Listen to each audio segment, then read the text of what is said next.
Dina. Okay. Hi, Dina. You hear me now? Dina, do you hear me? Yeah, now I hear you. Okay, good. So I'm just gonna Okay, start. fine. You Okay. have to figure Okay. out what's going on. Okay. Okay. So we're back to Eshes Chayil. We're up to the seventh verse. Starts with the Zion, the letter Zion. Zamema sada vatikachehu mipri kapeha nata karem. So she contemplates a field and procures it from the fruits of her handiwork. She plants a vineyard. The Eshes Chayil is diligent. So she achieves her goals. She works hard to get to do what she wants to do. Her goal is to invest her efforts in an enduring project, like planting a field or a vineyard. Um, Once you plant, you work very, very hard, and you always are working at it, but you have years of results, like food security for her family. She's determined to get um, done what she sets her mind to. Um, the first part of the pasuk, "Mi pri kapeha natakan," from the that she sorry, the second part of the pasuk, "Mi pri kapeha natakan," that she from the fruits of her handiwork she plants a vineyard. What does that mean? From the money she earns from her handiwork, she uses that money to plant a vineyard. She invests. She doesn't just squander her money. Not to karem, to plant a vineyard. Even if it's her husband that plants the vineyard, the good yield of that vineyard, the product, it's in her merit. So when Hashem sees her desire to earn money, not just for her family, but also to help the poor, he blesses her that she will have surplus to buy a field, and blesses her that it will be successful. Now, the Eshes Chayil, she doesn't like put her eyes on a certain field. She doesn't get jealous of somebody else's field and say, oh, I have to have that one.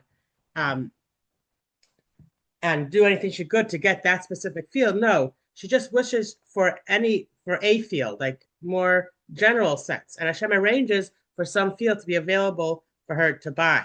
Her intention of the field is that should provide for her family, and the other money she makes could go to the poor. So she's generous. So today, this verse is compared to Yocheved, the mother of Moshe. So it's very apropos because Pesach is coming up, and we're talking about the story of the Exodus of Egypt. So the Egyptian astrologers, right? They told Paro that a boy would be born who was going to take the Jewish people out of Egypt. Now Paro calls Shifra and Pua. Who were Shifra and Pua? They were the two midwives for the Jewish woman, and they told them kill every male that baby that is born, and females let them live. Um, they defy Paro's orders. They have fear of Hashem over fear of King Paro, and they delivered the male babies alive, and they did what they needed to keep those babies alive. They helped with food and clothing and whatever it was that the families needed. Today you would call it a gemach, um, like a free loan society. They also pray that the mother would be healthy and live. The baby would be born should be healthy and shouldn't have any defects. So here they were. They said, we don't want anyone to think that we're listening to Paro's decree and making any damage when these babies are born. So it's normal for a percentage of babies or percentage of mothers to have difficulty or to have problems during childbirth, or if the baby to be born with something wrong with it. Um, but they made a special prayer that every baby should be born healthy and every mother should come out healthy and well from the childbirth. So this was their prayer. Master of the universe, we have not fulfilled the command of Paro. We seek to fulfill your command. Even if this mother or child were just destined to die, allow them to live. And let the child emerge complete and in peace, so that it will not be said that we tried to fulfill Paro's decree. So guess what? Hashem actually answered them, and every baby that was born, every delivery went very smoothly, and the mother and child were healthy and well. And who was this Shifra and Pua, the two midwives? They were actually Yocheved and Miriam, the mother of Moshe and the sister of Moshe. Yocheved, she was called Shifra because she would wash and beautify and care for the newborn, from the Hebrew word shafar, shapir, write it down. And Pua, Miriam, she would coo the baby and comfort them. So Paro calls them up again to find out why all the babies are being born, why they're not listening to his decree. And they have the story for him. They tell him that the Jewish women are like animals. They give birth very quickly in the field alone. They don't need their assistant. By the time they get there, the baby's already born. It's too late. They weren't intimidated by Paro, even though he was the supreme leader of Egypt and of the whole world. Hashem protected them, and he did not let any threat or harm come to them from Paro. And in this merit, Yocheved was best with the house of Kohen and Levi, meaning her children. Aaron was the father of all Kohanim, and Moshe's family and Moshe's cousins are all the family of Levi. Who were they? They were obviously the heads of the Jewish people and leaders, etc. The Yocheved also educated and influenced the Jewish woman to her faith and to trust in Hashem and not to be scared of Paro by his decrees, only to fear Hashem. So, Yocheved and Miriam, actually, because Miriam, we know when they left Egypt, she was very influential. When this idea didn't work of trying to get the midwives involved to kill the babies, he commanded that every baby boy be thrown into the river, into the Nile River. And when Moshe was born, what did Yocheved do? As we all know, she hid him in the basket for she hid him in the home for 3 months because he was born early. And instead of waiting for the Egyptian police to come and take him, she made a basket and put him into the Nile River. She figured that the astrologers will look and see that the baby's in the Nile, the leader of the Jewish people, and then everything would be okay. Now, what's interesting is that the Nile was considered like a god. It was considered like an idol. But when Batya, she went to convert to Judaism in the Nile River, she took away that energy or that power that the Nile was like an idol, and it became pure, the Nile River. Let's talk a little bit more about Yocheved again now. Yocheved, she was the daughter of Levi. Thank you. And she was born at the walls right when Yaakov and his family entered Egypt. When they came down to Egypt from the land of Israel, from Eretz Yisrael, she was born. The Yaakov and his family coming down to Egypt was like a descent. They were going to a lower level spiritually and physically and psychologically. And they were leaving Hashem's holy presence of the Holy Land. And so by Yocheved, she was the 70th person, the last person to be counted of Yaakov's family that entered Egypt. And so she was conceived in the land of Israel. So she was the redemption, the beginning of the redemption was conceived before the Jews even went down to Egypt, before they enslaved them. And when they were enslaved, it put them in a very low and depressed state. And the liberation to get out of Egypt, to be redeemed, had to come from a place that was not bound by this descent, by this depression, by this low feeling of being a slave. So who was physically, spiritually, and mentally free? It was someone who had the consciousness of Eretz Yisrael, of the land of Israel, Moshe, the son of Yocheved. So she was conceived out of Egypt. And so she could have a son, she could bear a son who was not of Egypt. If you think about it, she was conceived in the Holy Land in Israel, in the land of Israel. Her eggs are already in her body before, so Moshe's his preconception was already there in Israel before he came down to Egypt. And she was so because she was conceived out of Egypt, and she was the only one still alive at that time, when the Jews, when the whole story with the where the slavery took place. She was miraculously able um, to be young again to give birth to him. So it says that Yocheved was very old when she gave birth to Moshe, to Aaron and Moshe. And so his birth was supernatural. And to show, the whole point of this is to show that Hashem is a true reality and not nature, not Paro. Even though whatever was going on in Egypt and Paro seemed to be with the reality and what was true, but really that's all not real. The real reality is really God, Hashem. So this is what allowed Moshe to free the Jews from Egypt, from the nature, from the worshiping mentality of Egypt.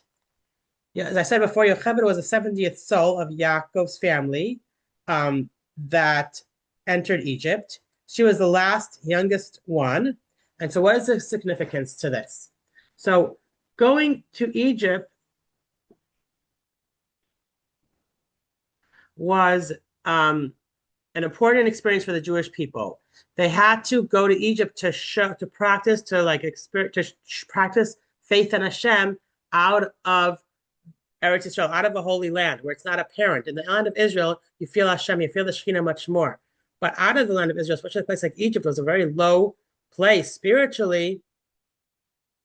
The Jews had to work on their trust in Hashem. And the Jews are told by Moshe and Aaron that Hashem is going to take them out of Egypt.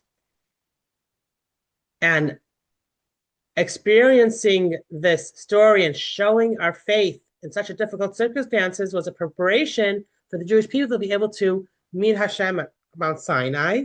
There, our belief in Hashem would be engraved in our soul when Hashem gave the Torah, or that Moshe came down with the Ten Commandments. Now, women in general have a greater faith in Hashem than men do. And that's why Yocheved, who was a woman, was the last count that closed the 70 people from Yaakov's family that came down to Egypt. And that's why she was able to go before Paro and defy his orders and not be intimidated by him, to show others to fear only Hashem and not Paro. She was the one who bore Moshe, the one to cultivate the faith of the Jewish people even more, right? Moshe was their leader. He's the one that spoke with them and that led them out of Egypt. As critical as it was for her to be conceived in the land of Israel, in Eretz Yisrael, it was also important that her birth was actually in Egypt. Our time in Egypt was not only to change us as people and to make us grow, with our trust and faith in Hashem, but it was also to change Egypt itself. And from there, the other nations of the world. How do we change Egypt? We're going to get to that in a second. So why were all these miracles and the redemption from Egypt? Why was all these, like the plagues and this and that and the whole splitting of the sea and all the different miracles that took place for the Jews to leave Egypt? Was to show that Hashem isn't just in the heaven. He's not just ruling the heaven, but on all the great powers of Egypt and all the nature are really Hashem's tools to do what he wants and to make these miracles. And all of this was just in preparation for the giving of the Torah at Har Sinai, at Mount Sinai. And this was the revelation of Hashem. This revelation of Hashem broke the divide between heaven and earth. Right, when we gave the Torah at Mount Sinai, Hashem broke that, had the heaven and earth touch, and godliness wouldn't be confined just to heaven, but could be housed here on earth. Right? It says the whole point of us being here to do mitzvahs is to bring Hashem, to bring the Shekhinah down here in this world. So the miracles that took place for the Jews to leave Egypt wasn't about suppressing Egypt and the materiality that Egypt stood for, but it was about transforming and refining Egypt. And this is what Yocheved's role was. She was the most connected to Egypt from all of the 70 people that came from the land of Israel with Yaakov and his family. And she was born there in Egypt, at the walls of Egypt. And she was the only one alive when the story began from those original 70 people. So she was positioned to be the catalyst and transform Egypt, that they would recognize Hashem's hand in everything through her. So the lesson, and that's what a woman does, which we're going to get to in a minute too. The lesson from our time in Egypt is that the world as we see it, Mother Nature, is really nothing. Really, the real reality is God, is godliness. And anything that seems to exist is only to reflect Hashem's presence. So educating Egypt couldn't occur top down, couldn't occur through a masculine style, um, just to vanquish Egypt, but it had to be with a feminine approach, cultivate and sublimation. It was Yocheved, who was a female, that completed the count of the 70 people who left Egypt. And because it was through a feminine approach, that would bring Hashem's ultimate purpose into the Egyptian exile and redemption. The women transform and refine, right? Women take raw material and make something out of it, right? You take gold, you make jewelry, you take food, you make tasty dishes, you take material and you could make clothing. We make a house into a home. The job in the physical world is to transform the physical world to a dwelling place for Hashem, to bring Mashiach, right? That's Mashiach, when everything in the world is transformed for Hashem. So that is what femininity, what the spiritual femininity is. It was the women who were essential in the redemption of, to get out of Egypt. Like it's a very famous saying that it says in the merit of the Jewish woman, the Jewish people left Egypt. And they actually did a lot of very self-sacrifice things in Egypt. Like, for example, they continued to have children, even though they were under a very harsh decree. When a woman lights Shabbos candles, when a woman takes challah, that makes a bracha on challah, when a woman keeps family purity, it's all reflects the future reality. So each of these three mitzvahs are very basic needs, are very mundane things: light, food, and intimate life. But a woman takes these things and creates something holy out of it. She imbues it with sanctity. So making light, lighting the candles for Shabbos and holidays, the food, the challah, the food, and making kosher food in her house, and the sanctity in a married life. So a woman takes three basic things, the woman's mitzvahs, and brings a lot of sanctity and holiness and brings godliness into these basic needs. So doing these things prepares the world for a time when there will be ultimate transformation, when the physical world will be so refined that we will see the Shekhinah in it. And if you look at the word Yocheved, it comes from Ziv HaKavod, the splendor of the divine glory. Or the letters of Yocheved, if you switch them around, they could be Kvodi, my glory, Hashem's presence. So when they inaugurated the Mishkan in the desert, each of the tribes brought identical gifts. Each day, a different tribe would bring a gift, and the first thing that they gave was a silver plate, and this was to commemorate Yocheved. It says, and Hashem says, I brought you up from Egypt. I redeemed you from the house of bondage. I set before you Moshe, Aaron, and Miriam. So Yocheved was the mother of all these. She was the mother of the leaders who led the Jews out of Egypt. The leaders of the redemption, Moshe, Aaron, and Yocheved, and Miriam.